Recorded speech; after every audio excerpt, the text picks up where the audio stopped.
Live from New Delhi, you're watching DD India Live, India's voice to the world. I'm Preeti Kaur. Coming up in the next 30 minutes.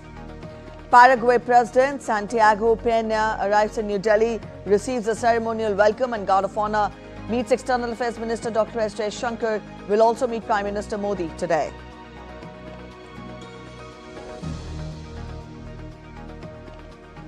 India's global outreach on Operation Sindoor continues. All party delegations engage with key figures in multiple nations, highlighting India's continued fight against terrorism. Russia and Ukraine to talk about peace but are still far apart as both continue to attack each other's territory. Also, Moscow calls Ukrainian attacks in 5 regions a terrorist attack, intercepts 162 Ukrainian drones overnight. Nationalist historian Karol Nawrocki wins Poland's presidential election in a narrow victory, gets 50.89% votes against Krzyzewski in the runoff. And in sports, Shreyas Iyer powers Punjab Kings 11 into IPL 2025 finals with a statement win against Mumbai in the second qualifier.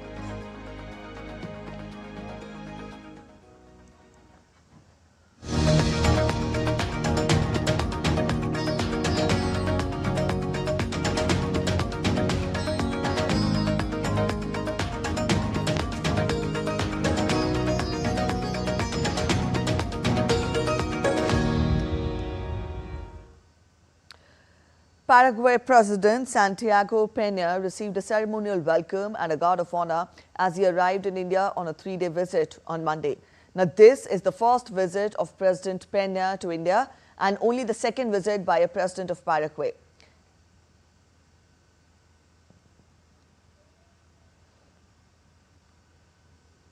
Indian External Affairs Minister Dr. S. Jaishankar called on the visiting president in New Delhi. President Peña will hold talks with Prime Minister Narendra Modi and review the entire gamut of bilateral relations. The visiting president will also meet his Indian counterpart, Draupadi Murmu. The state visit of President Peña will provide an opportunity for the leaders to undertake a comprehensive review of bilateral ties, as well as to discuss national and international issues of mutual interest.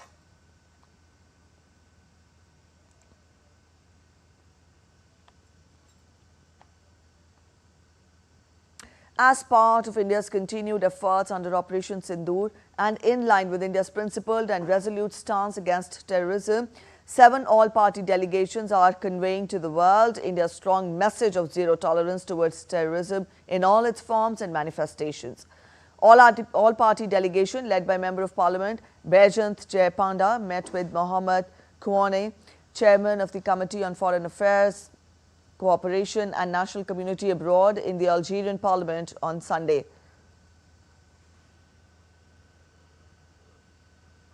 The delegation discussed the need for strong and determined measures against terrorism. The delegation appreciated Algeria's unwavering pledge for justice.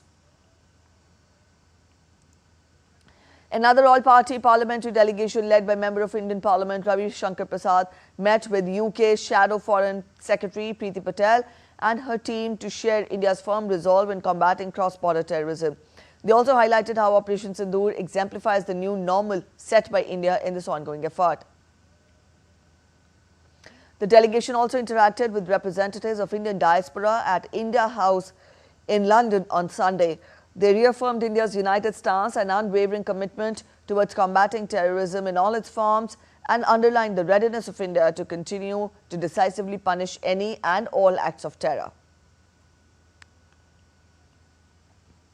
The high-level delegation led by Member of Indian Parliament Sanjay Kumar Jha interacted at the India House with the 15-member National Defence College delegation from New Delhi visiting on a foreign country study tour to Malaysia. The delegation also interacted with S.P. Narayan-Samy, a veteran of the Indian National Army and a member of the Balak Sena of INA. The delegation expressed deep gratitude for his contribution.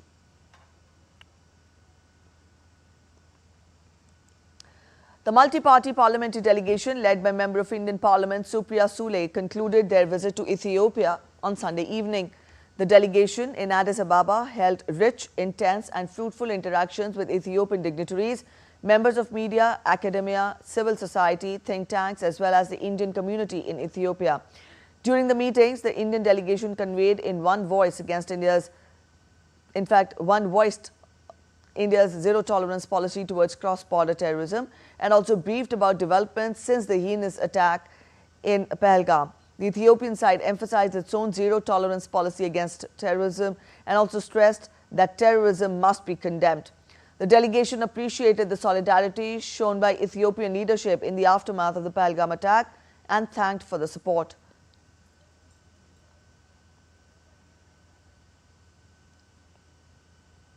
Multi-party Indian delegation led by Dr. Shrikant Shinde interacted with members of the Indian community in Liberia. The delegation members conveyed the collective will of India to fight terrorism in all its forms and manifestations and the support received from the international community.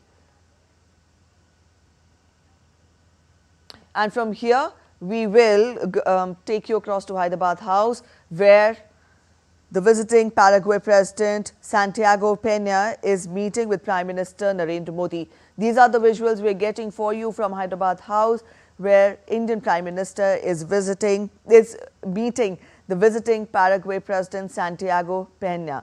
This is the first visit of President Peña to India and, in fact, a second by any president of Paraguay.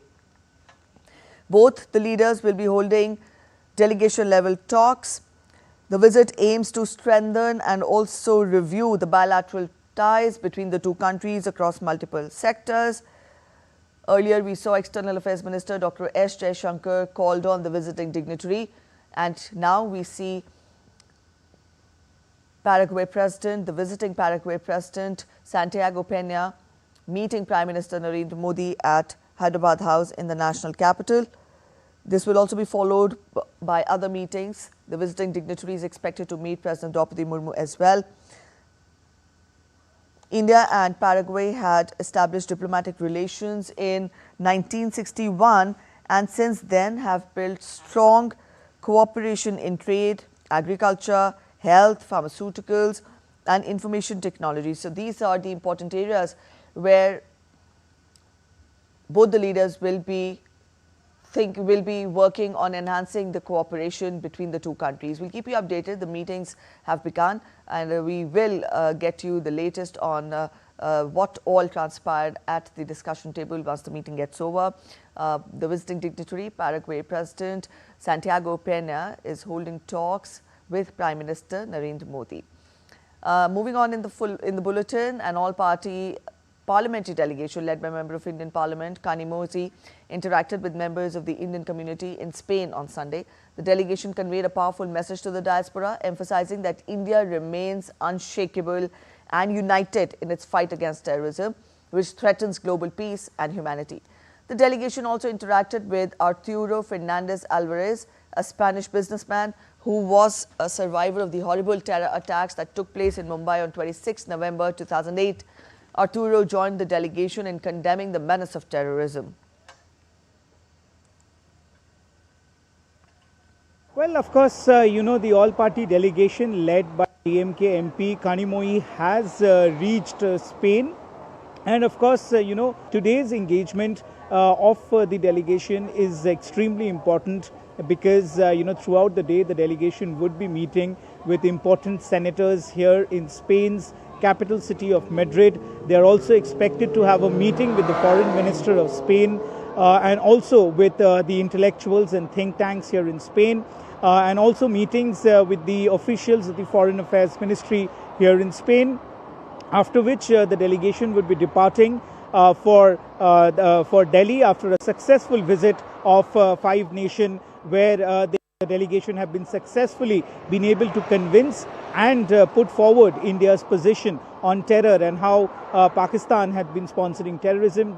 The delegation throughout their visits to different countries in Europe as well as in Russia did present with the dossier, with evidences, with photographs of how Pakistan's military as well as the Pakistan civilian government has been exporting terror into India, and India is united against terror. India will not take down terror lightly anymore, and the fact that India's terror doctrine has now changed, wherein wherein any act of terror on the soil of India would be considered as an act of war, and not just the terrorists but also the sponsors of terrorists will be held accountable by India for waging a proxy war on the soil and the innocent people of India. So of course, the takeaway message is strong, loud and clear. The delegation have been able to convince and put forward the message, or not just to the government of India but also of the 1.4 billion people that they're representing in all these different countries.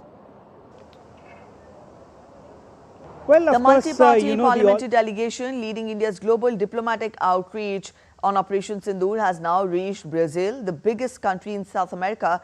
Led by Dr. Shashi Tharoor, the group will be conducting some very high-profile meetings in Brasilia. DD India correspondent Shobhan Saxena reports about the delegation's arrival in Brazil.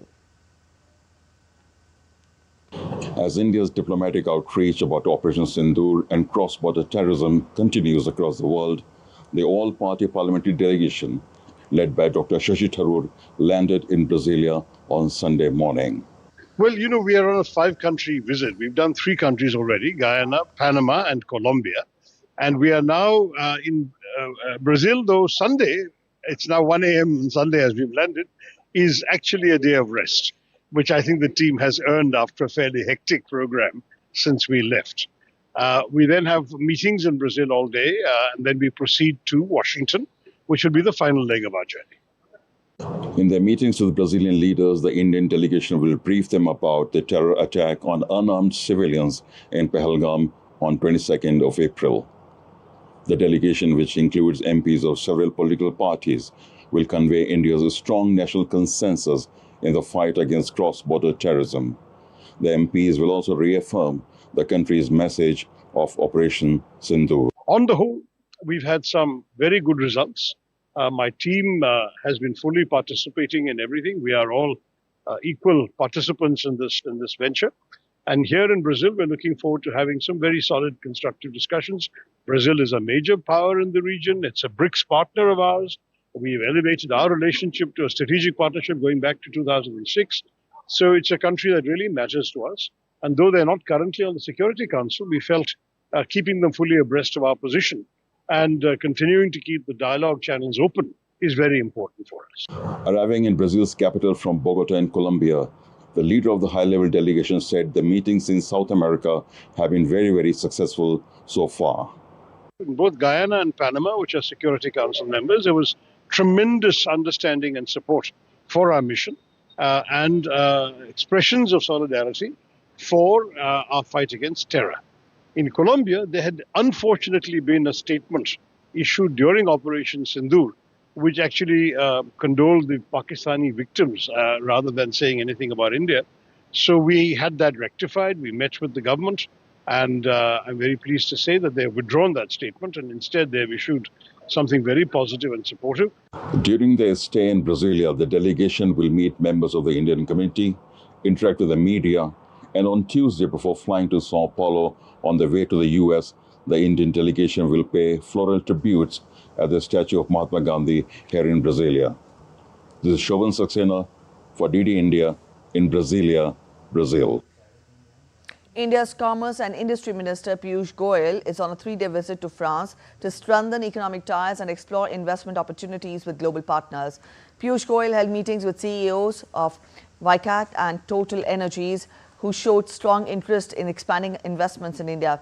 He expressed gratitude to France for its support in the fight against terrorism and also emphasized on strengthening the bilateral ties. The minister held productive bilateral talks on trade, market access and strategic partnerships and is scheduled to meet executives from major firms like Renault, EDF and L'Oreal, highlighting India's commitment to deepening global economic engagement. France is playing an important role in many of our technological collaborations, be it in the space sector, defense sector, precision engineering, artificial intelligence. We also have a very strong collaboration with France on insurance and financial services. The recent agreement to establish the Yuga Yugin Bharat Museum, the world's largest museum, when at Kartavya Path, is something we are doing in collaboration with the Louvre, the museum in Paris. So all in all, it's a very wide-ranging subject of engagement with France. Global aviation leaders are in New Delhi for the 81st IATA Annual General Meeting and World Air Transport Summit. Hosted by Indigo, the event marks India's growing influence in aviation, with Prime Minister Narendra Modi set to deliver the keynote address. The global aviation spotlight turns to India as the world's airline leaders gather in New Delhi for the 81st IATA Annual General Meeting and the World Air Transport Summit. Hosted by Indigo and held for the first time in India since 1983, this landmark event takes place from June 1st to 3rd, bringing together more than 1,700 participants from CEOs and policymakers to media from around the world. We have over 1,700 delegates from all across the world, includes airlines and many of the other players in the aviation ecosystem who are participating, delegates from over 100 countries. And IATA has also updated its reference to India. It is now the third largest aviation market in the world. Prime Minister Narendra Modi will deliver the keynote address underscoring the country's growing importance on the global aviation map. The World Air Transport Summit following the AGM will dive into the future of flight, addressing key issues like sustainability, innovation and connectivity in an ever-changing world. We're seeing the emergence of a stronger aviation sector in India. As I mentioned, on the back of emergence of stronger airlines within the country, the growth of connectivity, the growth of the network that Indians can connect to the rest of the world, to other parts of the country. All of that is significant, and we are also seeing significant increase in the airport infrastructure as well. India's aviation industry is soaring. It supports nearly 370,000 direct jobs and contributes $5.6 billion to the economy. Add in tourism and indirect impact, and that number climbs to a staggering 7.7 million jobs and $53.6 billion, making up 1.5% of India's GDP. As the global aviation industry charts its own course for the future, all eyes are on New Delhi. With a record partnership and high-level dialogue, India isn't just hosting the conversation, it's helping to lead it. From tradition to transformation, India welcomes the future of aviation here at the Bharat Mandapam. With camera person Alil Thakur, this is Tapush Bhattacharya for DD India from Delhi. You're watching DD India Live. We're heading for a short break. Stay with us.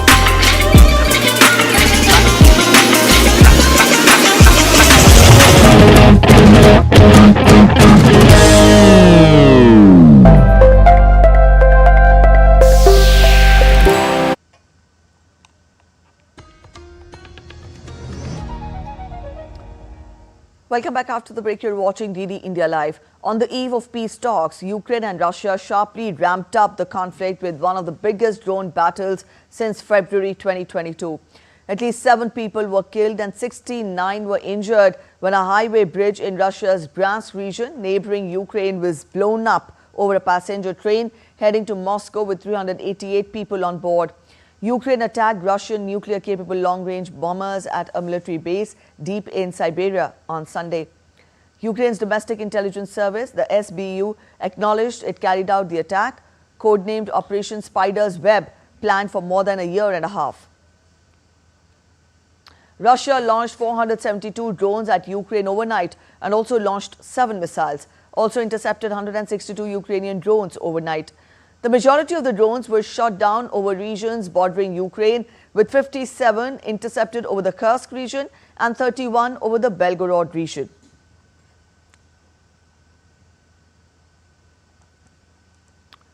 Meanwhile, Russian and Ukraine delegations are in Istanbul, Turkey, ahead of the second round of peace talks.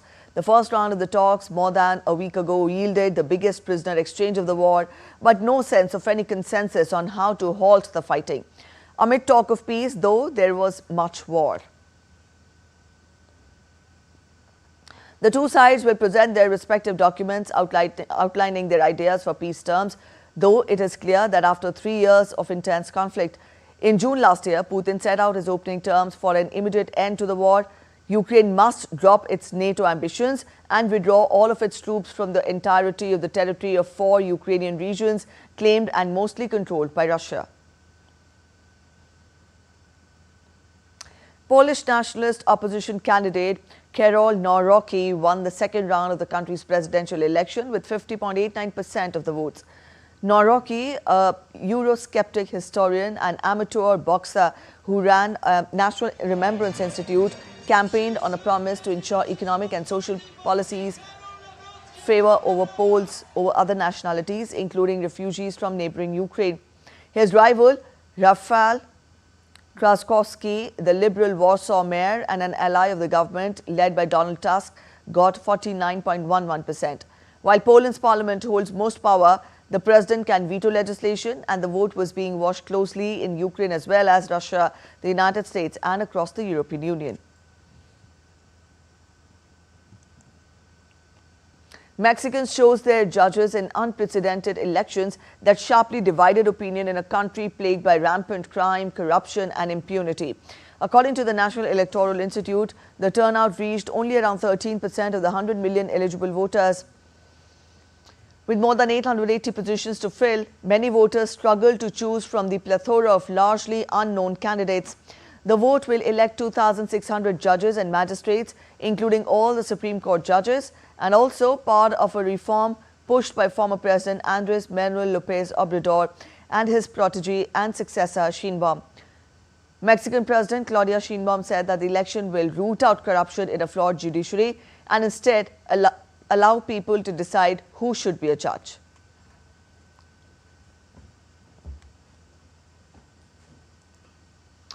In Boulder, Colorado, several individuals sustained injuries in what the FBI is investigating as targeted terror attacks.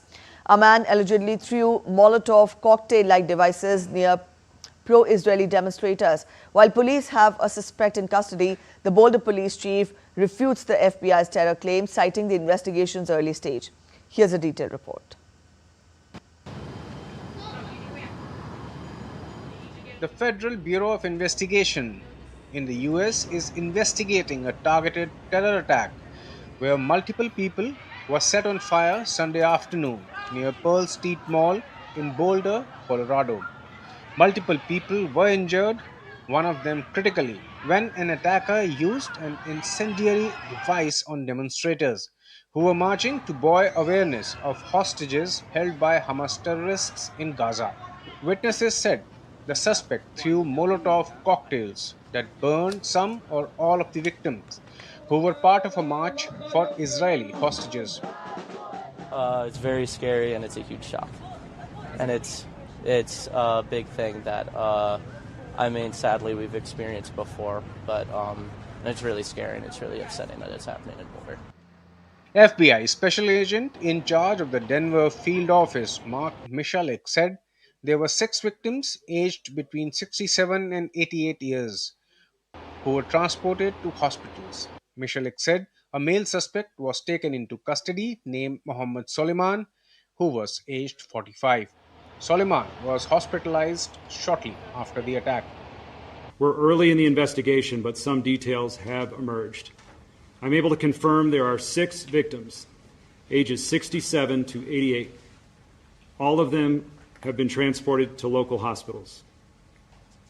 This attack happened at a regularly scheduled weekly peaceful event. Witnesses are reporting that the subject used a makeshift flamethrower and threw an incendiary device into the crowd. The suspect was heard to yell, "Free Palestine," during the attack. The subject has been identified as Mohammed Sabri Solomon, and he's 45 years old. The FBI is processing the crime scene and the subject vehicle and interviewing key witnesses. FBI Director Kash Patel said the agency was aware of and fully investigating the targeted terror attack. Colorado Attorney General Phil Weiser said it appeared to be a hate crime given the group that was targeted. But Boulder Police Chief Redfern stressed it was too soon to speculate about a motive. The incident comes amid heightened tensions in the United States over Israel's conflict in Gaza, which has spurred both an increase in anti-Semitic hate crime. Bureau Report, TD India. Let's talk of sports now. Shreyas Iyer led from the front with an unbeaten 87 of 41 as Punjab Kings booked their place in the final of IPL 2025 against Royal Challengers Bengaluru. Punjab in fact chased down 204 with an over to spare in the qualifier 2 against Mumbai. This also marks the first time Mumbai Indians have not been able to defend a score of 200 plus.